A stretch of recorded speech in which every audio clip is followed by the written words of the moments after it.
Welcome to the Truth About False Confessions podcast. I'm Alan Hirsch, chair of the Justice and Law Studies program at Williams College and an expert on false confessions. To learn more, visit my website, truthaboutfalseconfessions.com. Now on to today's episode. One fall day in 2005, I received an alarmed email from a pair of public defenders in southeast Missouri. They represented a timid 19-year-old man with no history of violence who confessed to recruiting an accomplice and together committing arson, rape, and double homicide, all because of an unfriendly encounter with a stranger. After reviewing the large case file, I recorded my impressions in a way that cut through the complexity of the case. Brandon McGill's confession is highly unreliable, I wrote to myself. Since the confession is the linchpin of the case against him, no rational jury could find guilt beyond a reasonable doubt. In retrospect, my analysis understated the situation in two respects. Brandon McGill's confession was not just the linchpin of the case against him, it was the entire case. And the confession wasn't just highly unreliable, it was wildly unreliable.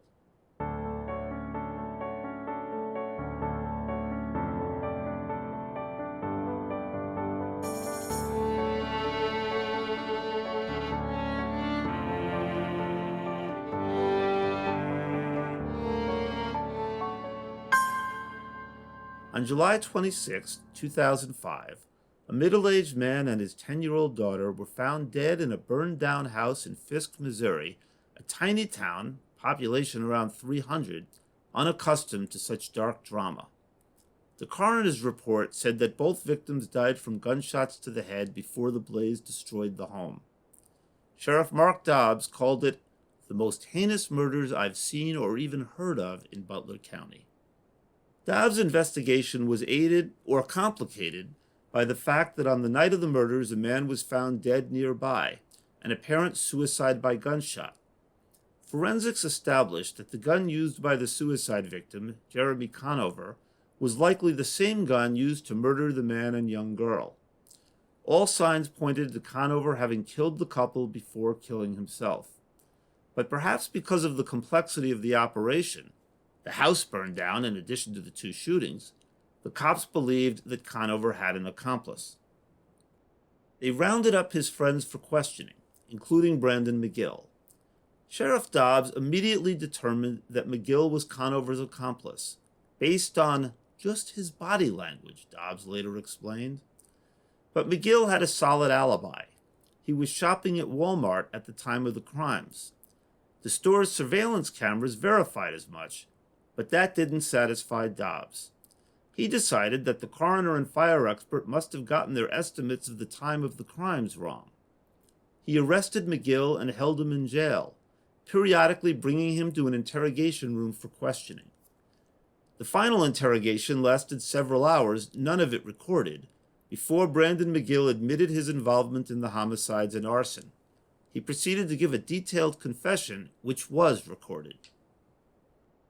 According to McGill's confession, the spree of felonies was set in motion by him driving too fast.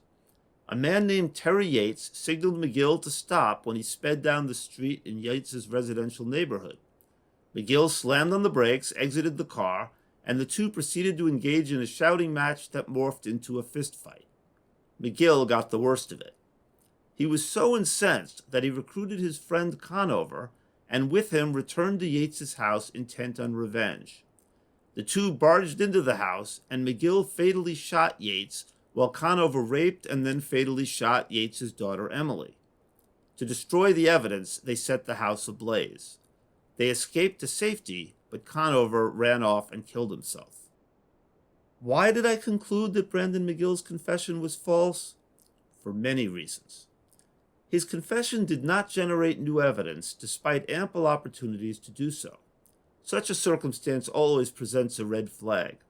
In the case of this confession, that flag was large and bright.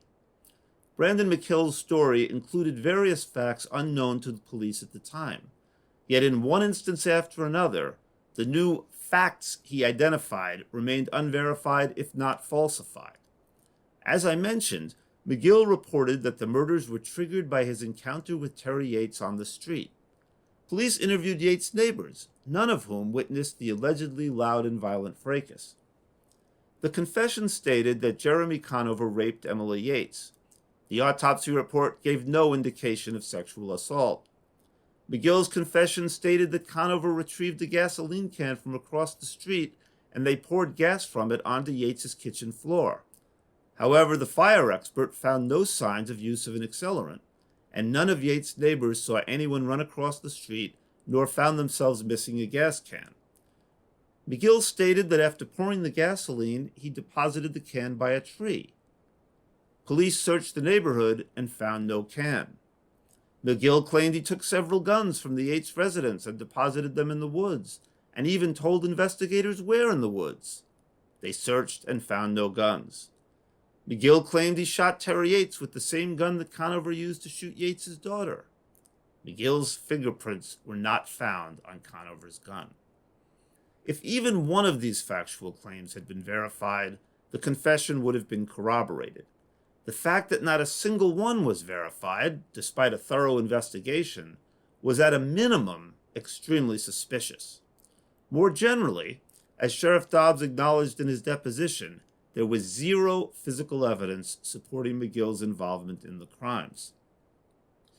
Another thing to ask about a confession, besides whether it generates new evidence or is at least corroborated by existing evidence, is whether it tells a credible and coherent story. In that regard, too, Brandon McGill's confession raised a bright red flag. McGill described aspects of the rape, Conover pulled down his pants, then pulled down her pants, which he said occurred in a bedroom, though he claimed not to be in the room at the time. He also described in improbable detail items in the house, including the precise location of the television, stereo, and bookshelves, as well as little designs inside the squares on the kitchen floor and a table topped with knickknacks and little figurines. Yet he did not know Terry Yates and had never set foot in the house before. McGill's detailed description of the house raised one of the most frustrating features of false confessions. Prosecutors routinely seek to prove that confessions must be true by citing the accurate details within them. How would the defendant have known X, Y, or Z unless he was there and committed the crime? But it turns out, many proven false confessions contain accurate details. Oftentimes, law enforcement conveys details of the crime to suspects in the course of the interrogation, for example, through leading questions, or by showing the suspect crime scene photographs and other items related to the crime.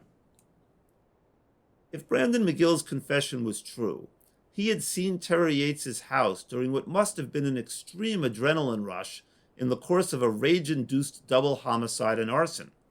Could he possibly observe and recall the precise location of the furniture and little figurines? Did McGill have uncommonly acute powers of observation? He had an 8th grade education and repeatedly described the kitchen floor as made of linoleum. The impressive detail in the confession raised the possibility that McGill learned about the house during the interrogation, a suspicion buttressed by the fact that Sheriff Dobbs showed him a floor plan of the house. Even putting aside all my specific reservations, Brandon McGill's confession set forth a dubious overall narrative. Because of a relatively minor altercation, someone with no history of violence participated in double murder and arson, not to mention in a tight, if not impossible, time frame. As I wrote in the conclusion of my memorandum to his attorneys, it doesn't add up. It certainly doesn't add up to guilt beyond a reasonable doubt.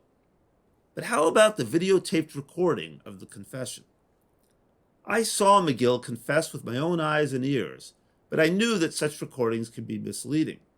In the notorious Central Park jogger case, 5 people gave videotaped confessions we now know to be false. That was hardly anomalous.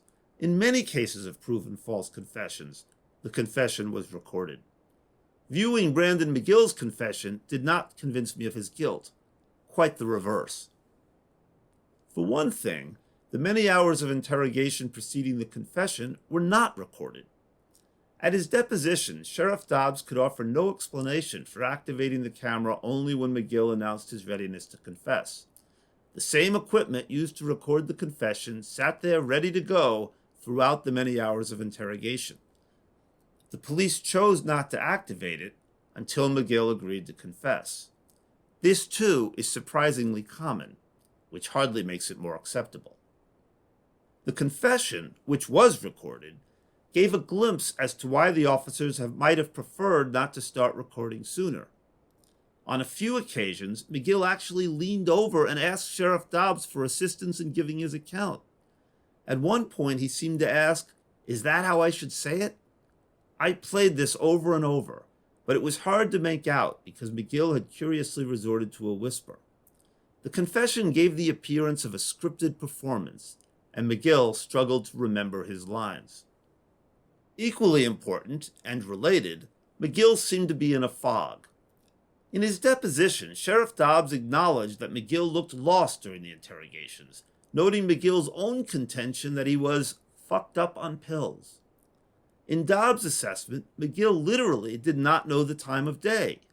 He couldn't tell you 2 o'clock in the afternoon from midnight, Dobbs said. Somehow, that did not lead Dobbs to doubt the truth of McGill's confession, even though zero evidence supported it.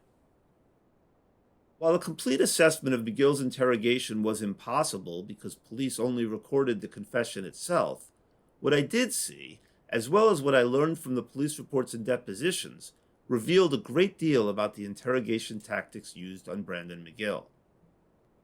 The officers resorted extensively to leading questions, starting at the very beginning when Sheriff Dobbs said, "I've had you down twice from the jail to talk to you, and you've spoken to me voluntarily. No one's threatened you, right?" Sheriff Dobbs asked McGill to assent that, for the most part, they got along well, an implicit acknowledgement that something problematic had taken place during a non-recorded portion of the interrogation. As it turns out, we did not need to speculate. During his deposition, Dobbs' co-interrogator, Officer Ben Johnston, acknowledged that he raised his voice and cursed McGill. In a police report describing one of the interviews with McGill, Johnston elaborated on his interrogation methods. "I repeatedly confronted McGill about being involved in the homicides. I told McGill that we knew what had happened, but we did not know why it had happened. I told him that it was up to him to tell us why it happened. I also told McGill that there were 2 sides to everything. I told McGill that this homicide appeared to be very gruesome, but I was sure that he could tell his side of the story." Johnston later acknowledged that he and Dobbs raised the prospect of severe punishment if McGill did not confess, alluding to life in prison or execution.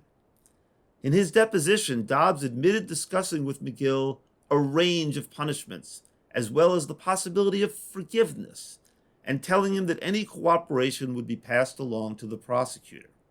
Johnston also acknowledged confronting McGill with various lies, that he wasn't on the Walmart tape establishing his alibi, that his fingerprints were on the murder weapon, and that Conover had implicated McGill before taking his life. All of this confirmed that Dobbs and Johnston had aggressively engaged in the Reed technique, the popular interrogation method that contributes to false confessions. The 2 main aspects of the Reed technique are confrontation, which conveys to the suspect that you know he is guilty and nothing will convince you otherwise, and minimization, which conveys that if he confesses, things won't be so bad. In his own words, Officer Johnston repeatedly confronted McGill with certainty of his guilt. At the same time, Johnston and Dobbs discussed the possibility of lesser punishments and the prospect of notifying the prosecutor of cooperation, typical minimization themes. The more I learned about the case, the more problematic McGill's confession looked. While the sloppy police reports did not indicate how long McGill was interrogated, we know he was detained overnight. His overall time in custody was well over 24 hours, and he was interrogated on several occasions during that interval. The final interrogation alone lasted 5 or 6 hours. Most interrogations last an hour or 2, and the leading interrogation manuals caution against much longer. As noted, Sheriff Dobbs acknowledged his early assumption of McGill's guilt, boasting that he is trained to detect whether someone is truthful through observation of body language. This did not surprise me. Reed and Associates, the creators of the Reed technique, train law enforcement to detect truthfulness from body language and response to verbal cues. Unfortunately, numerous studies debunk the notion that such training is effective. Simply put, people are poor lie detectors. Assessments of truthfulness based on observation of body language rarely rise much above 50%. Crucially, the studies show that professionals trained in lie detection fare no better than laypeople. The only difference is the pros have greater confidence in their judgments and misjudgments. Investigators could save time and effort by flipping a coin to determine who is truthful. All the circumstances in the Brandon McGill case suggested something intriguing: the likelihood of an internalized false confession. Such a confession springs from someone who, at the time of the confession, actually believes in his guilt. False confessions are counterintuitive in general, and the internalized false confession especially so. How could someone innocent actually believe he committed a crime? But the phenomenon exists in the real world and has even been replicated in the laboratory. Professor Saul Kassin is one of the world's leading authorities on false confessions. He and Catherine Keekel, his research assistant, conducted an experiment at a liberal arts college in which students were instructed to type on a computer and warned that hitting the Alt key would cause the computer to crash. Subsequently, each subject was told that the computer had crashed and later falsely accused of having hit the Alt key. Naturally, the students denied their guilt. But when a fellow student, who secretly worked for the experimenters, confronted the subjects with the claim that she witnessed them hitting the forbidden key, most of the students acknowledged guilt and signed a written confession. Interviews revealed that 29% of these students actually came to believe they were responsible for causing the computer to crash, and 9% even concocted details of how they came to hit the forbidden key. Whenever I testify about this experiment, prosecutors grill me about the difference between confessing to a real crime as opposed to a crime in a laboratory. I readily concede the limitations of what can be learned from the Alt key experiment. What is most significant about the experiment, I explain, is the many subjects who came to believe they hit the Alt key even though they did no such thing, and even more so, the number who came up with details explaining how they committed the imaginary offense. These results reproduce the internalized false confession. No matter how unlikely the internalized false confession may seem, quite a few cases of it have surfaced. Cases where the confession was later proven false, yet the false confessor had come to accept his guilt. These cases share certain characteristics, starting with a suspect who distrusts his memory, often because of drug or alcohol use. In most cases of internalized false confessions, such a vulnerable person was confronted with allegedly objective proof of his guilt, and gradually came to believe that he committed the crime but blacked out and failed to recollect it. He started by making a tentative admission, he may have done it, or perhaps must have, which eventually hardened into actual recollection. And just as happened to some of the subjects in the Alt key experiment, he began to fill in the details of how he committed this non-existent crime. There were tantalizing suggestions that Brandon McGill gave an internalized false confession. One of Sheriff Dobbs's reports stated that McGill continued to say he couldn't remember if he had anything to do with it.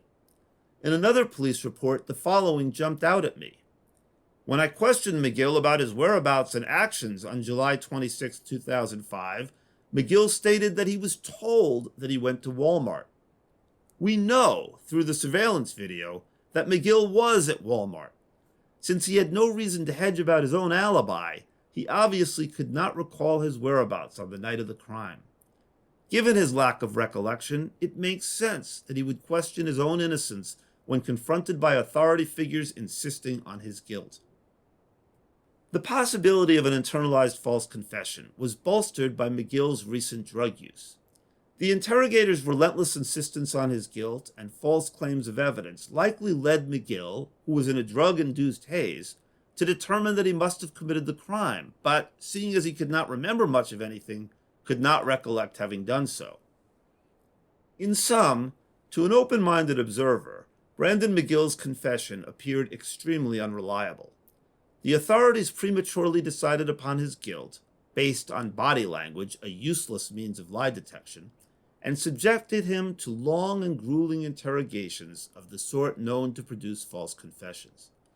Eventually he broke down and, assisted by diagrams and leading questions, gave a dubious-sounding confession which generated no new evidence and was uncorroborated. Moreover, his alibi checked out. If this were a Hollywood movie, there would have been a dramatic climax. Maybe I would have flown to the rescue, making a dramatic presentation that led the jury to acquit McGill and save his life. Or perhaps the jury, presented with this terribly thin case, would nevertheless convict poor McGill, sending him to the gallows and viewers for their hankies. In the real world, this case ended with a whimper.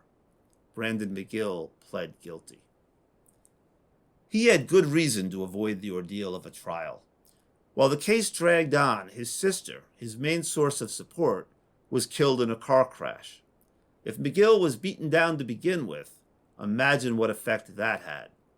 He chose an easier option than going to trial, accepting a deal that meant he would spend less time in prison, though still decades too much if, as all the evidence suggests, Brandon McGill had nothing to do with the crimes to which he pled guilty.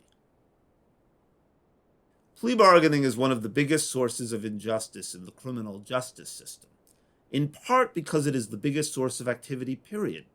Upward of 90% of criminal cases are resolved by guilty pleas. To the casual observer, plea bargaining involves a win-win proposition that keeps the system afloat. Since we lack the resources, especially judges, prosecutors, and courthouses, to try all or even most criminal cases, why not lighten the sentence to reward the offender who spares society a trial? In actual practice, plea bargaining encounters a number of problems. Most significantly, plea bargaining leads to the conviction of the innocent. In the leading study of proven false confessions, more than 10% involved guilty pleas. And there are surely numerous cases of innocent people pleading guilty that have gone undiscovered. Once someone accepts a guilty plea, there is usually no incentive for law enforcement or defense counsel or anyone else to try and establish the truth.